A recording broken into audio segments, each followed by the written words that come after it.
Assalamu alaikum, welcome back to another episode of Seekle, and I know I am very late in uploading videos, but this video is for you, and today we are going to talk about what should we do after FSC. So let's get started.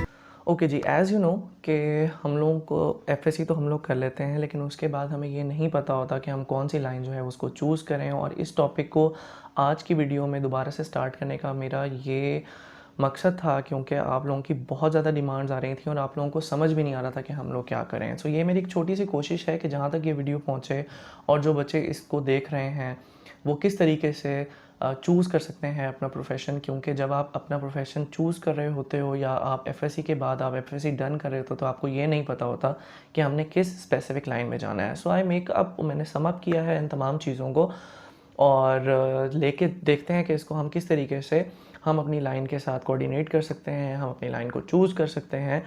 तो let's suppose कि अब आपने FSc जो है वो कर ली है और मैं इसको डिवाइड करता हूँ in two sections. Number 1 is medical and number 2 is engineering, और एक हमारे पास थर्ड भी है जो कि आईसीएस के हैं।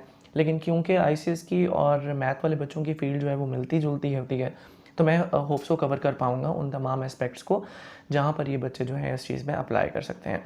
तो सबसे पहले जो चीज़ है कि जब अगर आपने एफएससी जो है वो मेडिकल के साथ की है, तो आपके पास आगे यानी एफएससी जैसे ही आप अपना लास्ट पेपर डन कराते हो तो आपके पास क्या जो है वो चॉइसेस होती हैं। सो जैसे ही जिस दिन आपने अपना एफएससी का पेपर डन कर लिया है, you start preparing yourself for M CAT. क्योंकि एम कैट अगर आप नहीं देंगे तो बहुत सी राहें आप लोगों के लिए वैसे ही बंद हो जाएंगी। यहाँ पर मैंने बहुत सारे बच्चों को ये कहते हुए सुना है, या बहुत सारे बच्चों के पेरेंट्स से ये तमाम चीज़, या उनके बड़ों से या उनके अंदर मैंने ये तमाम चीज़ फ़ील किया कि वो एम कैट को इतनी इंपॉर्टेंस नहीं दे रहे होते। आइदर हमारे पास बहुत लाइक बच्चा है, या आइदर हमारे पास एक एवरेज बच्चा है, या बिलो एवरेज बच्चा है, वो सिर्फ यही समझता है कि एम कैट एक बहुत मुश्किल चीज़ है और ये तमाम चीज़ सिर्फ वही चीज़ जो है वो देते हैं, वही बच्चे देते हैं जिन्होंने आगे मेडिकल में जो है वो दाखिला लेना होता है। आई एम सॉरी टू से ऐसा बिल्कुल नहीं है। ये एम कैट आपके एक्सपीरियंस के लिए एक बेहतरीन चीज़ है। And if you want to appear in D pharmacy और बी फार्मेसी, तो ये आपको आगे जाके बहुत मदद करेगा। So number first is you have to register yourself for MD CAT. तो यहाँ पर जितने भी बच्चे हैं जो कि डिफरेंट अकेडमीज़ में या डिफरेंट जगहों पे या ख़ुद से प्रिपरेशन करते हैं for M CAT, thumbs up, well and good. ये उनका पहला इनिशियल स्टेप है कि वो मेडिकल में इस चीज़ को चूज़ करेंगे। वो बच्चे जिनका आगे जाकर एम जो है वो डी फार्मेसी या बी फार्मेसी होता है, वो अगर एम कैट देते हैं तो ये उनके एक्सपीरियंस में एक बेहतरीन चीज़ होगी। अगर वो एम कैट के लिए अपने आप को रजिस्टर्ड नहीं कराते तो डिफरेंट यूनिवर्सिटीज़ डिफरेंट क्राइटेरिया रखती हैं। लेट्स सपोज अगर आप एम कैट नहीं दे रहे हो तो you have to prepare yourself for NET test. NET के लिए मैं ऑलरेडी एक वीडियो स्टार्टिंग में अपलोड कर चुका हूँ। जिन बच्चों को नहीं पता, मैं डिस्क्रिप्शन में इसका लिंक मेंशन कर दूँगा, इसको देख लीजिए और आप देखें कि आपने किस तरीके से नेट जो है वो उसको प्रिपेयर करना है और उसको लाजमी आपने देना है। यहाँ पर बहुत सारे बच्चे स्टिल, जब भी मैं उनसे बात करता हूँ कि वो इस टाइम क्या कर रहे हैं, तो उनको ये भी नहीं पता होता कि उन्होंने नेट के टेस्ट में जो है वो अपेयर होना है। एंड दे वेट फॉर कि यूनिवर्सिटीज़ खुद आके उन्हें पिक करेंगी और ख़ुद जाके उनका कहीं दाखिला होगा। ऐसा बिल्कुल नहीं है। You have to prepare yourself and you have to apply in different universities to get admission और to get a proper platform. So मेरी दूसरी बात जो इम्पॉर्टेंट है वो ये है कि आप लोगों ने अपने आप को नेट के लिए जो है वो प्रिपेयर करना है। Get yourself registered for NET test, और ये आपको nts.org.pk की वेबसाइट पर ईज़िली जाकर आप रजिस्टर्ड हो सकते हैं। That NET test is equally important for medical और फॉर नॉन मेडिकल और इंजीनियरिंग स्टूडेंट्स, क्योंकि डिफरेंट यूनिवर्सिटीज़ डिफरेंट प्लेटफॉर्म्स के लिए नेट ही रिक्वायर कर रही होती हैं। सो आपने अपने आप को नेट के लिए प्रिपेयर करना है, ये आपकी सेकंड चीज़ हो गई। नंबर थर्ड, आपने यूनिवर्सिटीज़ की डेट्स देखनी है। हमारे पास बच्चों को ये भी नहीं पता होता कि यूनिवर्सिटीज़ की लास्ट डेट जो है वो क्या है। तो अगर आप जिस भी सिटी से बिलोंग करते हैं, आप स्पेसिफ़िकली अगर प्रेफरेंस अपने आप की सेट करते हैं तो इस तमाम चीज़ को पहले लिखा कर कीजिए कि आप किस सिटी से बिलोंग कर रहे हैं। आइदर अगर आप भावलपुर सिटी से बिलोंग कर रहे हैं तो सबसे पहले भावलपुर यूनिवर्सिटीज़ की आप एक लिस्ट जो है वो प्रिपेयर कर लीजिए। अगर आप लाहौर से हैं, Karachi and whatsoever the city in you are living in, तो आप उसकी एक प्रॉपर लिस्ट जो है वो मेंटेन कर लीजिए।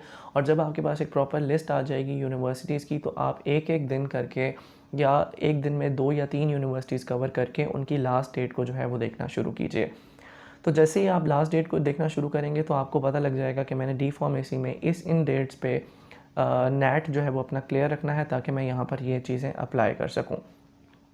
उसके अलावा मेडिकल में मेरे पास यहाँ डिफरेंट और फील्ड्स हैं जो कि डिफरेंट यूनिवर्सिटीज़ में ऑफ़र हो रही होती हैं, जिसमें डी फार्मेसी के अलावा आपके पास बायोटेक्नोलॉजी है, आपके पास एग्रीकल्चर की फील्ड है, आपके पास DVM है which is doctor of veterinary and sciences. उसके बाद आपके पास जो है यहाँ पर डॉक्टर ऑफ साइकोलॉजी है, और उसमें फिर आपके पास डॉक्टर ऑफ फिज़ियोथेरेपिस्ट है। तो ये तमाम चीज़ें वो हैं जो कि मेडिकल से कम मेरिट रखती हैं, और डिफरेंट यूनिवर्सिटीज़ इन्हें डिफरेंट एग्रीगेट और डिफरेंट मेरिट लिस्ट के ऊपर सेट करके आप बच्चों को एडमिशन दे रही होती है। मैं यहाँ पर अपनी डिस्कशन को प्राइवेट और रेगुलर यूनिवर्सिटीज़ में कन्वर्ट नहीं करूँगा, बिकॉज आई नो कि कुछ फैमिलीज़ जो हैं वो इतने अफोर्डिंग होती हैं जो अपने बच्चों को प्राइवेट दाखिले दिलवा देती हैं, और कुछ पेरेंट्स जो हैं वो इतने अफोर्डिंग नहीं होते कि उनके बच्चे जो हैं नंबर होते हुए भी प्राइवेट यूनिवर्सिटीज़ को अफोर्ड कर सकें। सो आई वांट कि आप प्राइवेट और रेगुलर यूनिवर्सिटीज़ को अपने हिसाब से अलग अलग चैनलाइज करेंगे, लेकिन मेरी यहाँ पर बात जो इम्पॉर्टेंट रहेगी वो इम्पॉर्टेंट रहेगी through these list of credentials जहाँ पर आपने इन चीज़ों को अप्लाई करना है।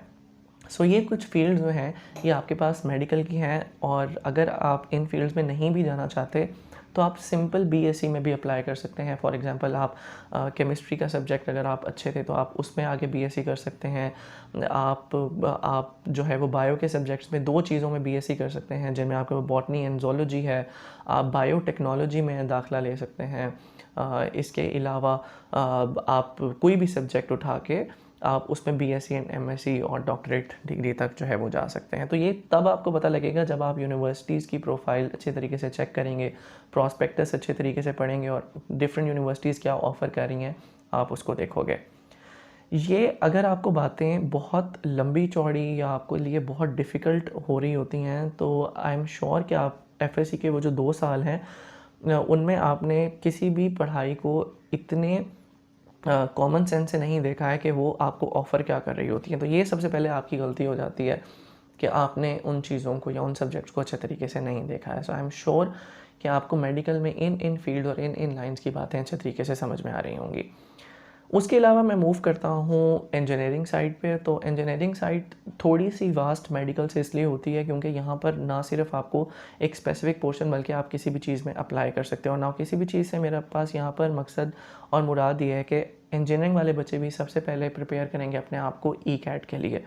लेकिन ECAT हमारे इस पूरे मुल्क में उसका हिसाब किताब कुछ यूँ है कि जैसे ही बच्चे पेपर डन कर लेते हैं आपको टाइम नहीं मिलता है ECAT के लिए, बल्कि ECAT के जो स्पेसिफिकली UET का टेस्ट है वो आपके पास ड्यूरिंग द पेपर्स भी आता है, जो कि इस साल आपके पास डेट बनी थी।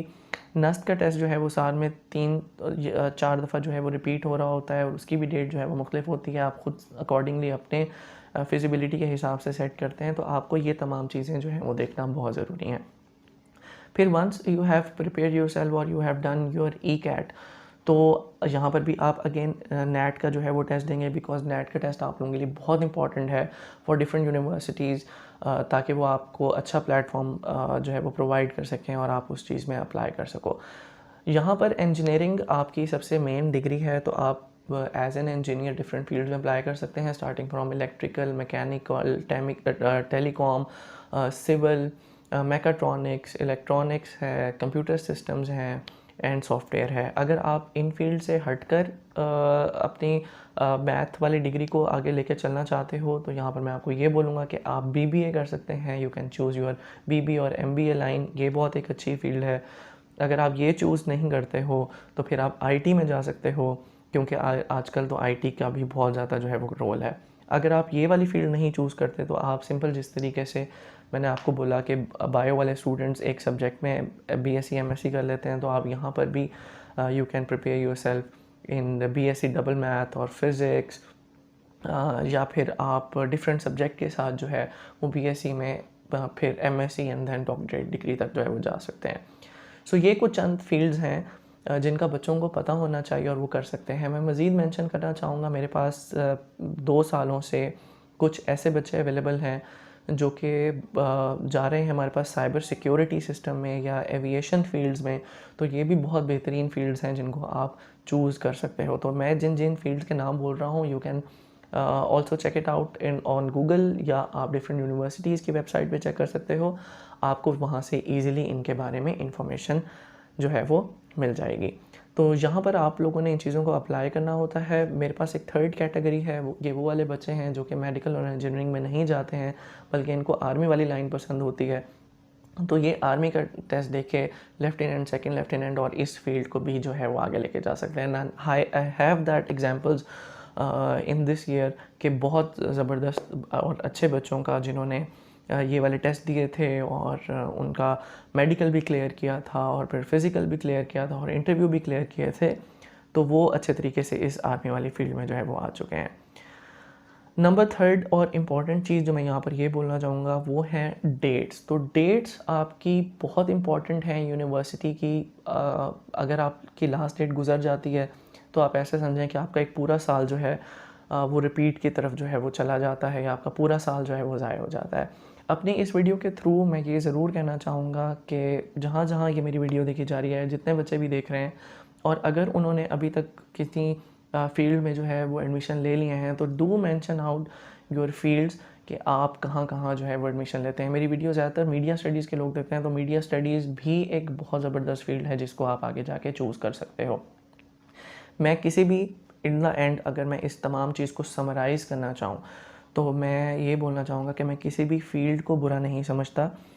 बीइंग एन इंजीनियर या being a doctor, no doubt हमारे मुल्क में हमारे पेरेंट्स को, हमारे बड़ों को पता ही इन दो मेजर फील्ड्स का होता है और बाकी फील्ड्स की तरफ हम इतना अपना ध्यान नहीं देते हैं। लेकिन इसका ये मतलब नहीं है कि बाकी फील्ड्स जो हैं वो अच्छी नहीं हैं या बाकी फील्ड में इंसान जो है वो आगे रह के तरक्की नहीं कर सकता। यहाँ पर हमारे पास बहुत सारी एग्जांपल्स हैं जिसमें अगर आप इंजीनियर या डॉक्टर नहीं भी हो और फिर भी आप आगे चल के बहुत सारी चीज़ों में जो है वो अपना नाम बना सकते हैं। The most important thing is your skill. अगर आप में स्किल है तो आप हर चीज़ कर सकते हैं, और अगर आप स्किलफुल नहीं हैं तो आपको एक बहुत अच्छी पढ़ाई भी बैक एंड पे लेके आ जाएगी। So do prepare yourself and get better skills, और इसी तरीके से आप अच्छी जगहों पे जो है वो अप्लाई कर सकते हैं। बट इन लास्ट मैं ये बोलना चाहूँगा कि प्लीज़ क्योंकि मैं बहुत ही कम फील्ड्स को टच कर रहा हूँ, अगर आप उन फील्ड्स में जहाँ आप स्पेसिफिकली अभी अपना दाखिला ले चुके हैं तो प्लीज़ अपनी फील्ड्स को कमेंट बॉक्स में ज़रूर कीजिएगा। Do like, share and subscribe my channel, और इंशाल्लाह ताला मिलते हैं नेक्स्ट वीडियो में बहुत ही अच्छे टॉपिक के साथ। सो अपना ख्याल रखिए और इसी तरीके से बने रहिए, देखते रहिए, सीख ले। Thank you so much. अल्लाह हाफ़िज़।